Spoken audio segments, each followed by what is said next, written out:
So, the Kate Bishop update has come and gone, and the ads, why the fuck did I say it like Christopher Walken?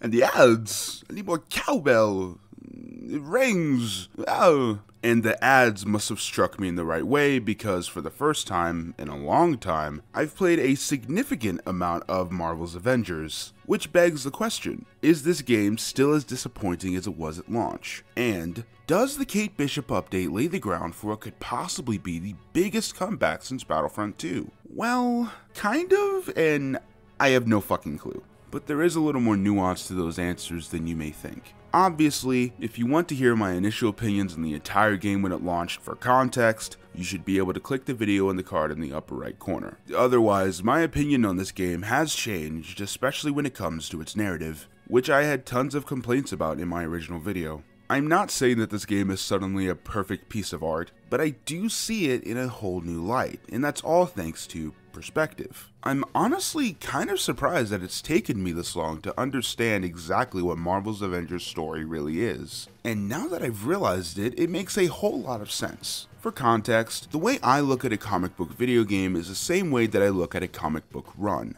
with each mission essentially being the same thing as a single issue, and each following installment is the same thing as a continuation of that original run. It's pretty fun when you look at comic book games with that mindset. The only thing is, Square Enix's Marvel's Avengers isn't a comic book run. It isn't meant to be a long, complex, plot-driven experience. It's a comic book event. The entire game is basically a playable version of the beginning scene in Age of Ultron, and now I understand why this game reminds me so much of the Avengers films. They're pretty much the same thing. Every single time we see the team together in those films, it's always the end of the world. They're always the last hope.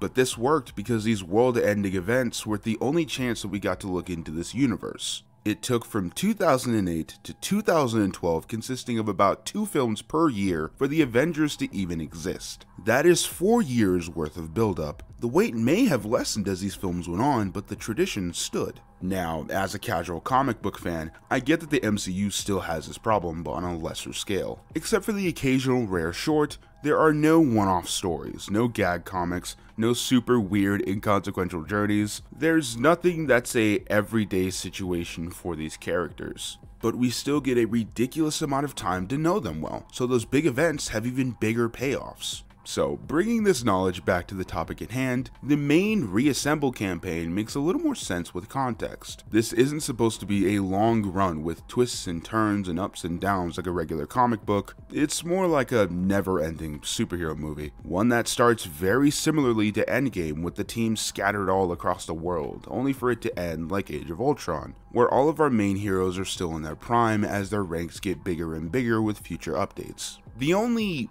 problem is that we've had these kinds of games for years. Both Ultimate Alliance as well as X-Men Legends are some of my favorite Marvel video game franchises. And they're literally everything this new Avengers game is, minus the huge budget. A big cinematic RPG with a huge roster of characters that's meant to evoke the feeling of reading a comic only with your controller. And if we specifically remove the RPG part, there is a shit ton of more Marvel games like this with event-style stories. Now, I understand that fun action ensembles sell. I'm not tone deaf. As a fan of not just comics but comic book related media, I understand this. There is a reason why this game was made the way it was, why all comic book games were made a certain way. That's just how adaptations like this were done back in the day. But now nuance and fascinating stories sell too. While I do love the occasional game that's only made for fun, story-focused titles are the new norm across the entire gaming medium. And like it or not, this is spread to the superhero genre as well. Titles like the Spider-Man duology are what's expected of this medium, and with good reason. Basically, even as a fan of big dumb fun, this Avengers game was the chance to tell a thorough story. One that revels in more moments like Banner arguing with Monica, or Steve just talking to Tony. However, when you strip these characters of time to introduce real character growth, when you take away their individuality, of what makes each different Avenger who they are, beyond some vague references to their backstories,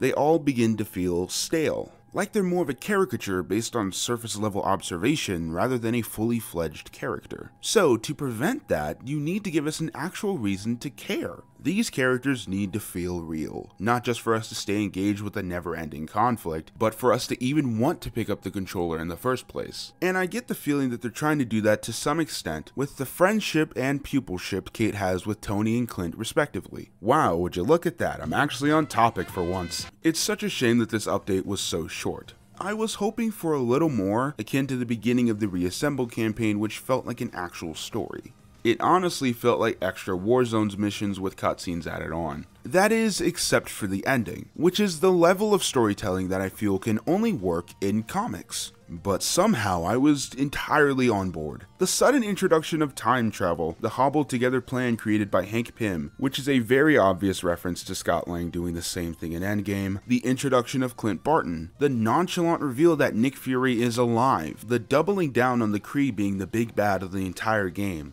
and my favorite addition being the Super Adaptoid with the powers of Thor, Captain America, and Iron Man. Fuck, that is 10-year-old me's dream. Look, I've made it clear what I and lots of other people wanted this game to be, but after playing the Kate Bishop update and seeing that cliffhanger ending, it's pretty clear what direction Square Enix wants this game to go in, and to do so, I think they need to be all in. I'm talking more villains, more locations, or at least different map variations, more wacky timelines, more combos for fuck's sake, more unlockables, a better battle pass system, and most importantly, more transparency. As of right now, all we've gotten about the upcoming Clint Barton update, as well as any other future updates, is coming soon, and it's only getting worse and worse as the player base keeps dwindling. Regardless about how you feel about the game itself, it's undeniable that the launch was absolutely terrible, with the story being one of the many problems amidst bugs, glitches, predatory monetization, scummy marketing, pre-order bonuses.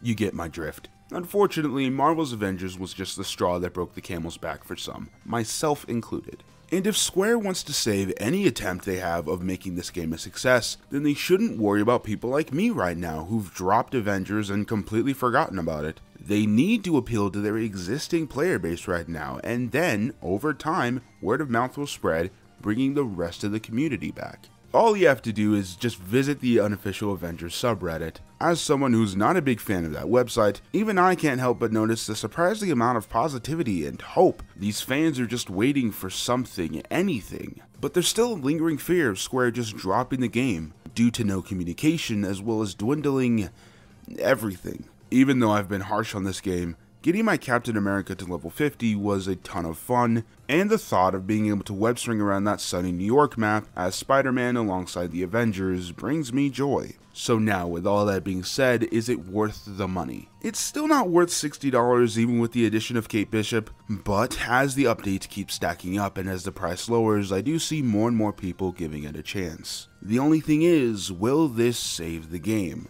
Sadly, this game's ultimate fate is entirely up to Square Enix. Will they learn from their mistakes? Will they put the effort in? Only time will tell. But as of right now, that's all I got for you guys. Like, subscribe, and all that jazz. I'll catch you guys next time. Later, kids. Have a good night. Sorry I was gone for a month. Bye-bye. Fuck my life. I'm 20 years old and my voice is still cracking.